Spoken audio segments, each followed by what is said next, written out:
हरे कृष्ण। श्रीमद् भागवतम में सुखदेव गोस्वामी परीक्षित महाराज से कहते हैं, एतन्निर्विद्यमानानाम् इच्छताम् अकुतो भयम् योगिनां नृप निर्णिताम् हरेर्नामानुकीर्तनम्। कहते हैं, हे राजन, जो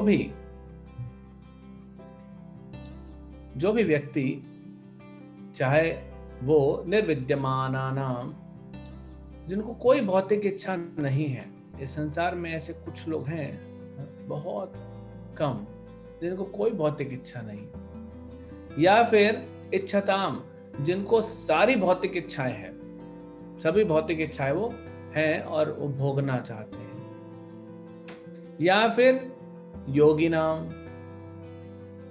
जो अपने में आनंद रहते हैं, किसी से मतलब नहीं। योगी लोग अपना भजन करते रहते हैं, अपनी तपस्या उसमें आनंद लेते रहते हैं। तो 3 कैटेगरी के लोगों का वर्णन है, जिनको इस संसार से कोई मतलब नहीं है, कोई इच्छा ही नहीं है। दूसरे, जिनको सारी इच्छाएं हैं, सब भोगना चाहते हैं। तीसरे, जो योगी हैं, जो अपना योग साधना में लगे रहते हैं, अकेले और संसार से ज्यादा मतलब नहीं रखते।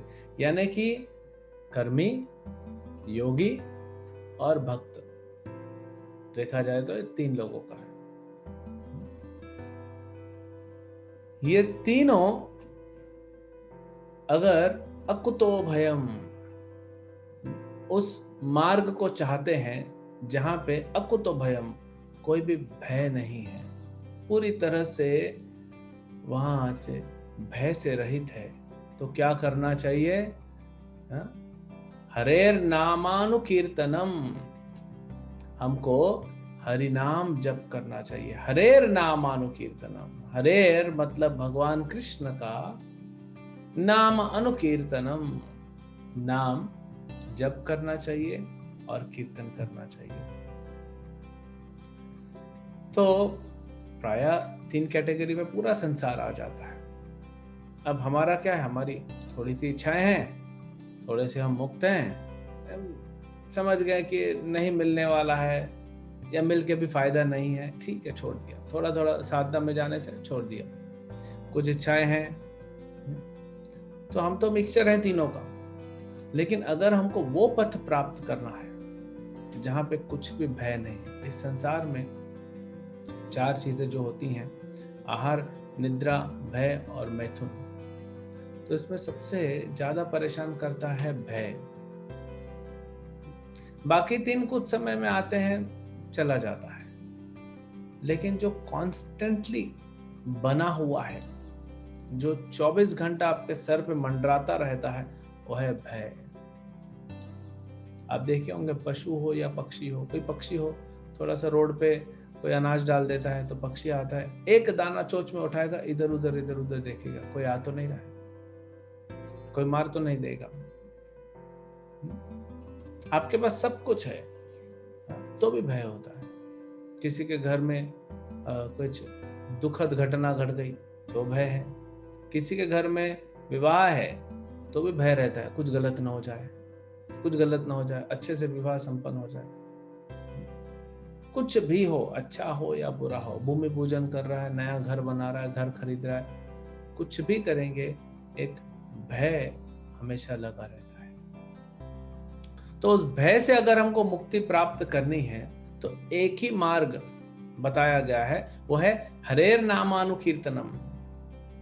शास्त्रों में और कुछ नहीं बताया, क्योंकि जब तक हम भगवान से संपर्क में नहीं आएंगे, भयम द्वितीय अभिनिवेशयात् स्यात्, भय का कारण ही है कि जब हम भगवान से दूर हो गए या हमारी चेतना भगवान से दूर हो गई।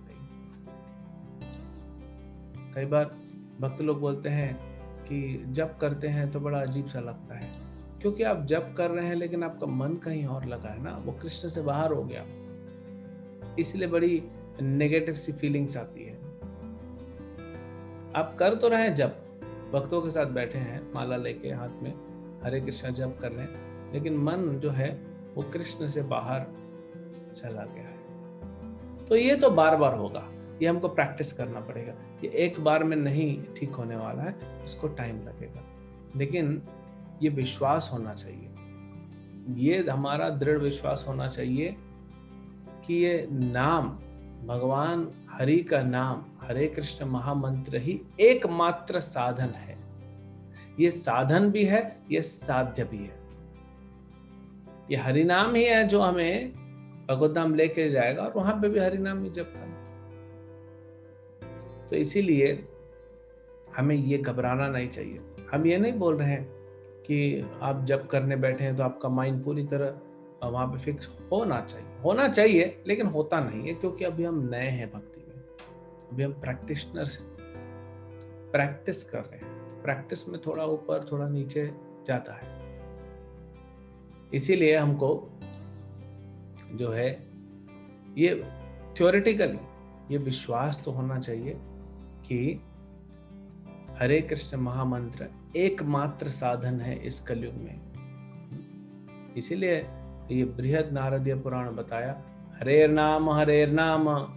नाम एव केवलम, कलौ नास्तेव गतिरन्यथा। इस कलयुग में हरि नाम के अलावा कुछ नहीं है।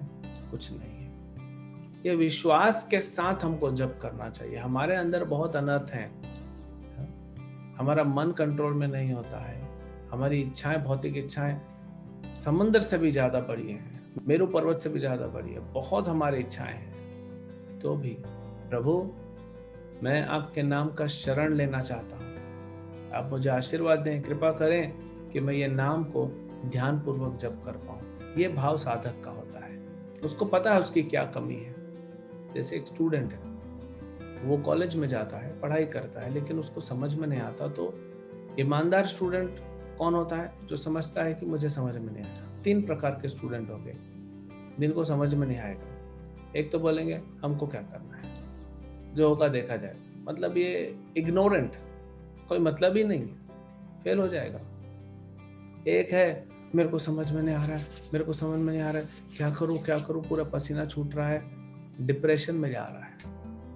ये दोनों ही गलत है। एक पूरा बिंदास हो जाता है, एक पूरा उदास हो जाता है। जो भक्त होता है, जो तीसरी कैटेगरी, वो बैलेंस होता है, बोलता है ठीक है, मेरे को समझ में नहीं आया, सॉल्यूशन क्या है?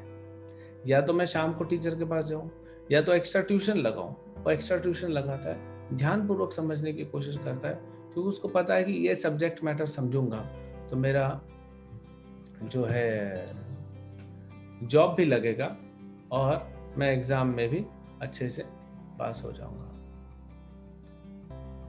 ये विश्वास के साथ तो पढ़ाई कर सकता है, अगर उसको विश्वास ही नहीं है तो पढ़ाई नहीं करेगा। वैसे ही हमको ज्यादा घबराना भी नहीं चाहिए, क्योंकि हमारे अंदर तो अनर्थ है। हमको ये भी नहीं सोचना चाहिए ठीक है अनर्थ है, क्या कर सकते हैं, नहीं, हमको कुछ तो करना पड़ेगा।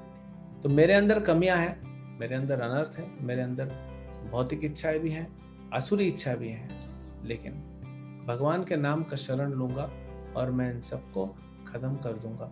मैं आने की भगवान के नाम ये सारी इच्छाओं को समाप्त कर देंगे। हम भगवान के साथ संबंध बनाएं थोड़ा सा और देखेंगे कि अपने आप आगे प्रोसेसिंग होता है। इसीलिए कहा अकुतो भयम, कि अगर आपको वो मार्ग चाहिए जहां पे कोई भय नहीं, तो हरे नामानुकीर्तनम, हरि के नाम का जप करो। हरे कृष्ण। श्री हरि नाम प्रभु की जय।